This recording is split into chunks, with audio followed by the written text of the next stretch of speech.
ನಿಮ್ಗೆಲ್ಲರಿಗೂ ಅನಿಸಿದೆ 1 ವರ್ಷ 4 ತಿಂಗಳು ನಾನು ಜಿಲ್ಲಾಧ್ಯಕ್ಷ ಆಗಿದ್ದೇನೆ ಅಂತೇಳಿ ಹೇಳಿ.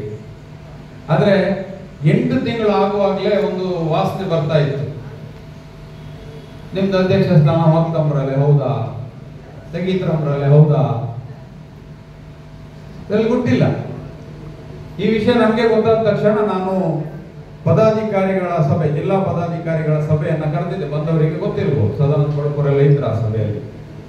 ನಾನು ಹೇಳಿದೆ, ಹೀಗೀಗೆ ನನ್ನ ಸ್ಥಾನಕ್ಕೆ ಕುತ್ತು ಬರ್ತಾ ಇದೆ ಅಂತೆ, ತೆಗಿತ್ರಂತೆ.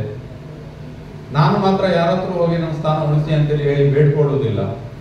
ನಿಮಗೇನಾದ್ರೂ ನಾನು ಅಡ್ಡಿಲ್ಲ ಅಂತೇಳಿ ಹೇಳಿ ಇದ್ರೆ, ನಾನು ಬೇಕು ಅಂತೇಳಿ ಹೇಳಿದ್ರೆ, ನೀವೇನಾದ್ರೂ ಪ್ರಯತ್ನ ಮಾಡಿದ್ರೆ ನನ್ನ ಆಕ್ಷೇಪ ಇದ್ರೆ ಬಿಟ್ರೆ ನಾನು ಯಾರ ಹತ್ರ ಹೋಗಿ ನಮ್ದನ್ನು ಉಳಿಸಿ ಅಂತ ನಾನು ಬೇಡವಲ್ಲ ಅಂತೇಳಿ ಹೇಳಿದ್ದೆ. ಅದು ಇವತ್ತಿನವರೆಗೂ ಅದೇ ಪ್ರಕಾರ ನಾನು ನಡ್ಕೊಂಡು ಬಂದಿದ್ದೆ.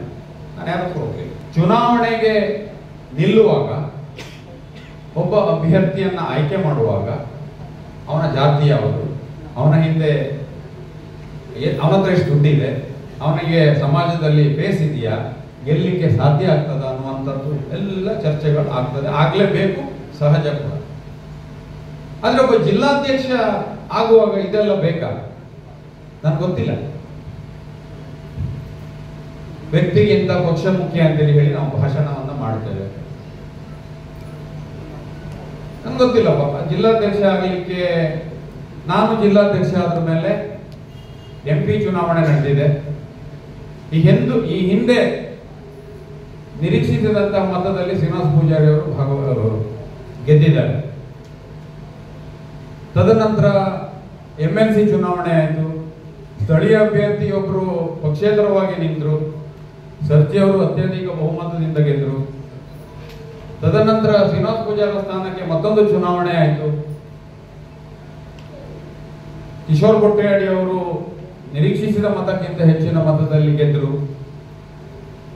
ಏನೆಲ್ಲ ಪಕ್ಷ ಕಾರ್ಯಕ್ರಮಗಳನ್ನ ಕೊಟ್ಟಿದೆ ಆ ಎಲ್ಲ ಕಾರ್ಯಕ್ರಮಗಳನ್ನ ಅತ್ಯಂತ ನಿಷ್ಠೆಯಿಂದ, ಪ್ರಾಮಾಣಿಕತೆಯಿಂದ, ಸುಳ್ಳು ವರದಿಯನ್ನ ಕಳಿಸದೆ ರಾಜ್ಯಕ್ಕೆ 100 ಜನದಲ್ಲಿ 250 ಜನ ಆಗಿದೆ ಅಂತೇಳಿ ಹೇಳಿ ಕಳಿಸಿದ್ರು. 100 ಜನ ಆದಾಗ 100 ಜನವೇ ಅಂತೇಳಿ ಹೇಳಿ ಕಳಿಸಿದೆ. 10ನೇ ತಾರೀಕಿಗೆ ಮಾಡಬೇಕು ಅಂತೇಳಿ ಹೇಳಿದ ಕಾರ್ಯಕ್ರಮ 12 ಆಗಿರ್ಬೋದು, 13 ಆಗಿರ್ಬೋದು. ಅಷ್ಟೂ ಕಾರ್ಯಕ್ರಮವನ್ನ ಮಾಡಿದ್ದೇನೆ ನನ್ನ ಎಲ್ಲ ಪದಾಧಿಕಾರಿಗಳ ಸಹಕಾರದಲ್ಲಿ, ಸಹಭಾಗಿತ್ವದಲ್ಲಿ. ಮತ್ತು ನನ್ನಿಂದ ಏನು ತೊಂದರೆ ಆಯಿತು ನನಗೆ ಗೊತ್ತಿಲ್ಲ.